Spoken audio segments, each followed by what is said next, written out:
Hello and welcome to a implementation of structured buffers and compute buffers in Unity. So this little guide is going to walk through what these are and how they can be used to create some cool object-oriented design in shaders. So I guess I have the sample scene right here, and right now I just have a sphere, and then I have these three little cubes that I've named slider.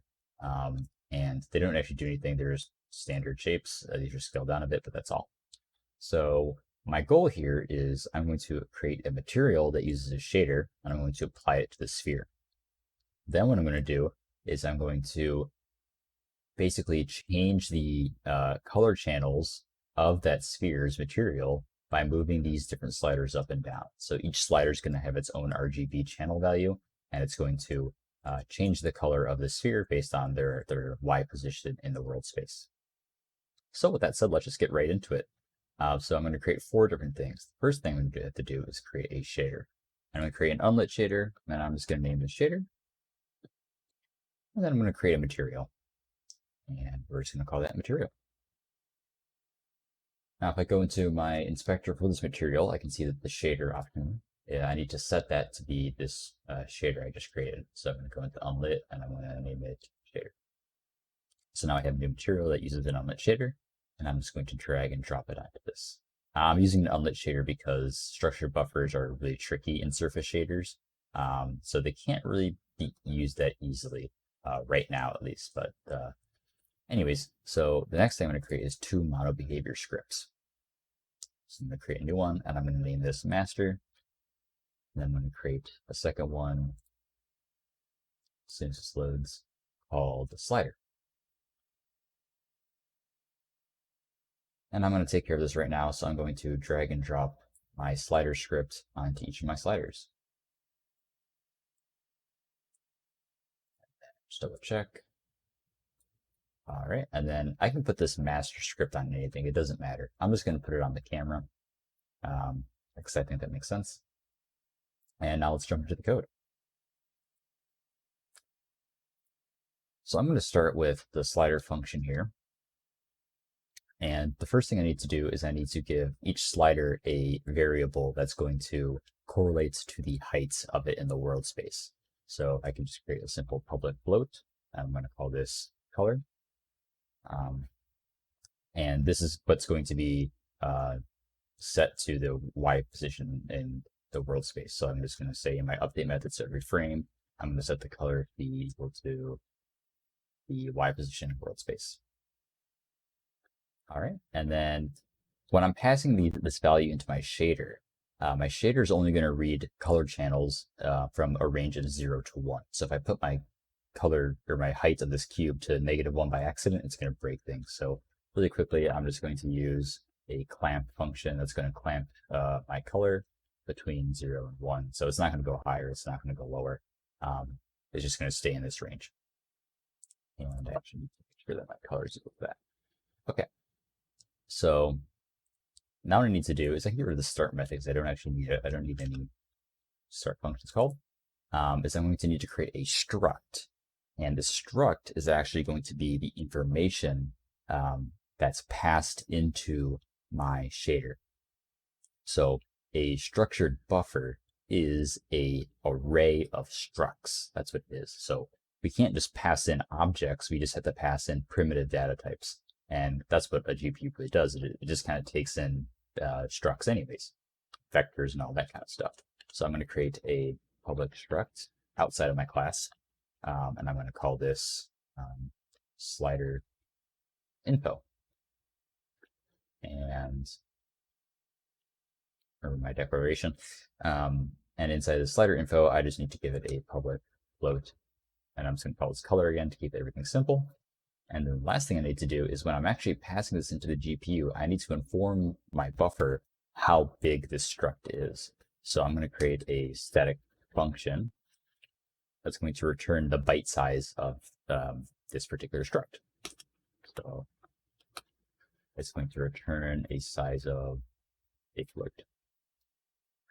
And I can multiply this by however many variables I have in this. So if I had a second float, say float 2, I could just change this to So you have to be kind of careful here, because if you're not doing this, you're going to get errors tossed at you, and bad things can happen since you're kind of managing memory.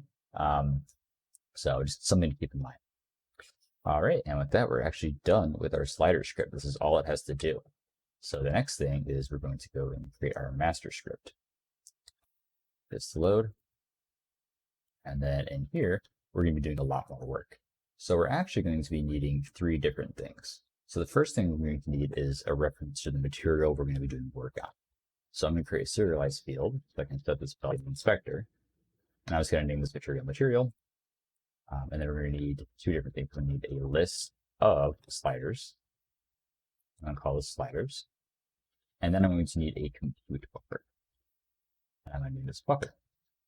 So this buffer is going to be storing the information of the objects in the scene. And then it's going to be, I guess, formatting them in a way that the GPU can read it. And then it's going to give the GPU that information. So in our start method, we need to instantiate this slider and this buffer. So I'm going to say sliders is equal to a list of sliders. And then I'm actually going to skip a step here. I'm going to fill this list with all my slider objects in the scene. So I can use this. I can do this by using a unity function, which is find objects of type, and then this is type of slider. And if I get that right, nice. So that's going to, at the start of the function, it's going to populate my sliders list here with every slider that's in the scene. And then buffer is going to be a new compute buffer. And now I need to give it 2 things. I need to give it a count and a stride. So the stride is where the get size function comes into play. So I need to give it how many structs I'm giving the buffer, and then the size of each buffer, or sorry, the size of each struct.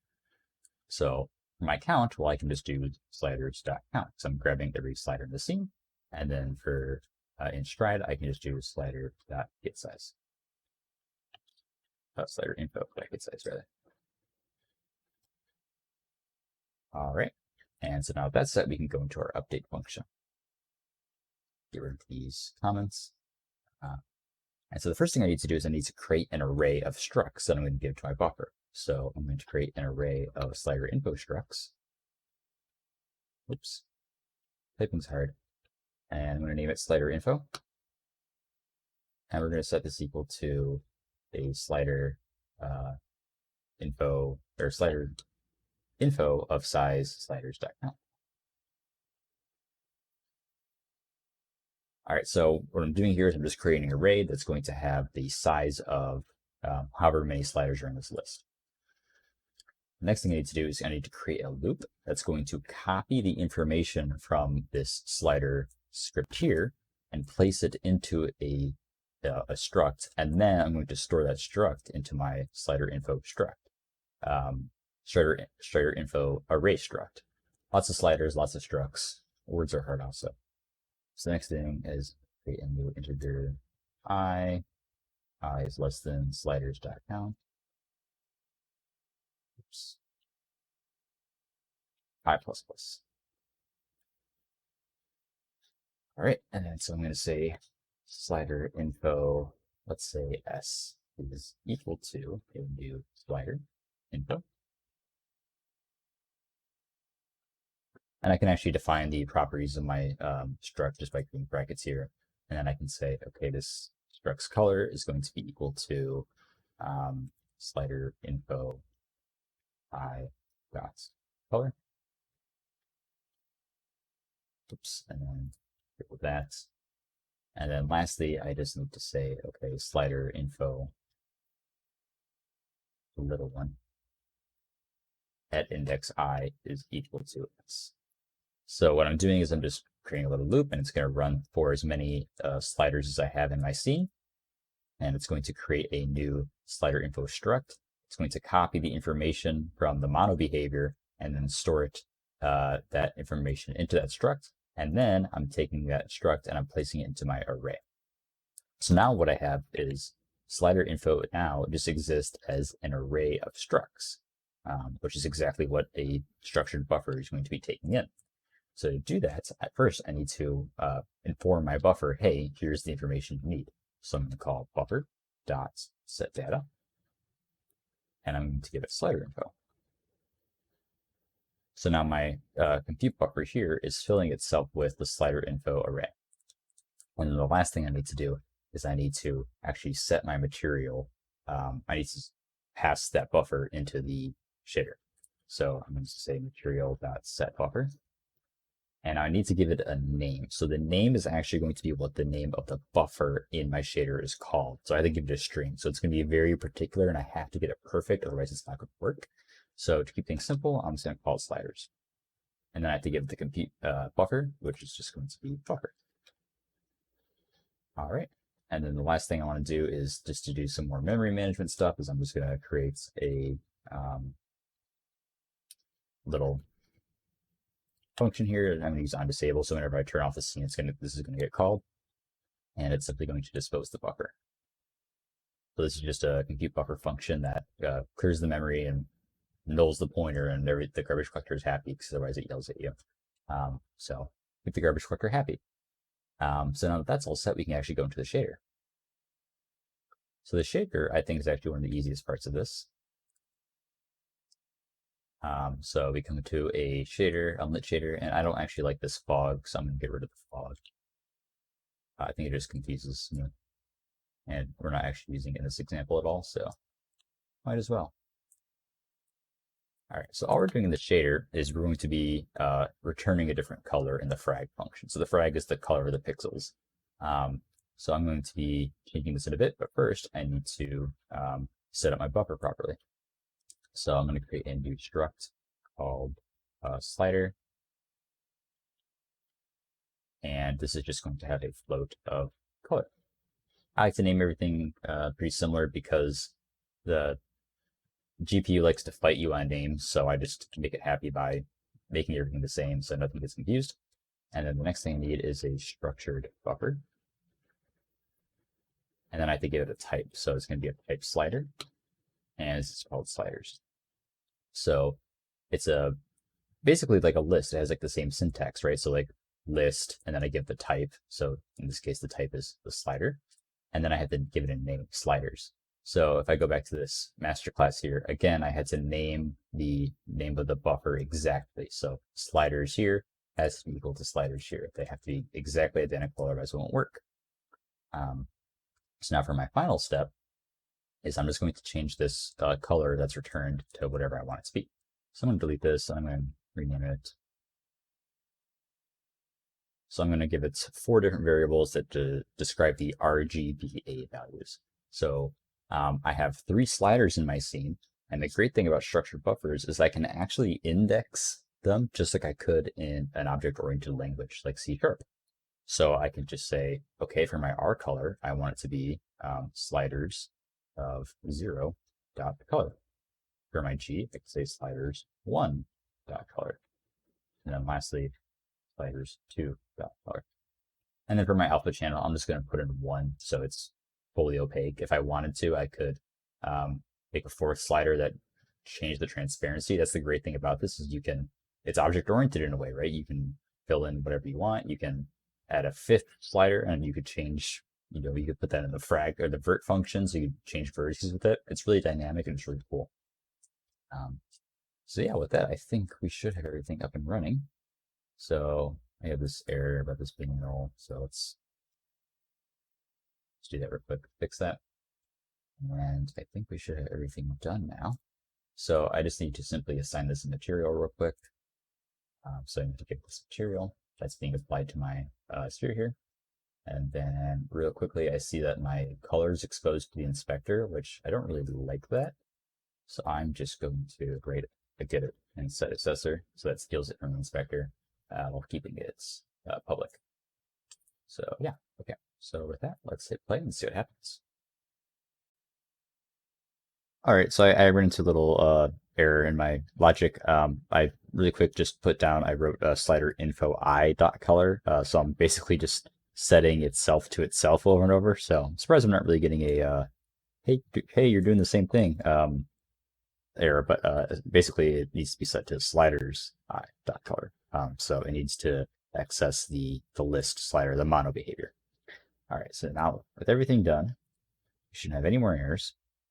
If I hit play, we'll be in our scene. So again, I have my my sphere here, and all these are like at the Y0, so the channels are 0. But as I move them up and down, look at that. So this one's my B for blue, this one's my G for green, and then you guessed it, this one's going to be for red. So you can see how I can kind of shift these colors around, and again, so I capped it so I can't break anything on accident by moving it too high or too low. And so you can do really cool things with this, and you can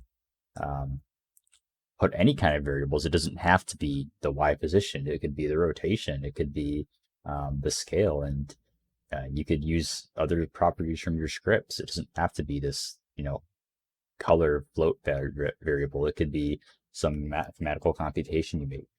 So it's really object oriented. It's really powerful, and there's so many different things you can do with it.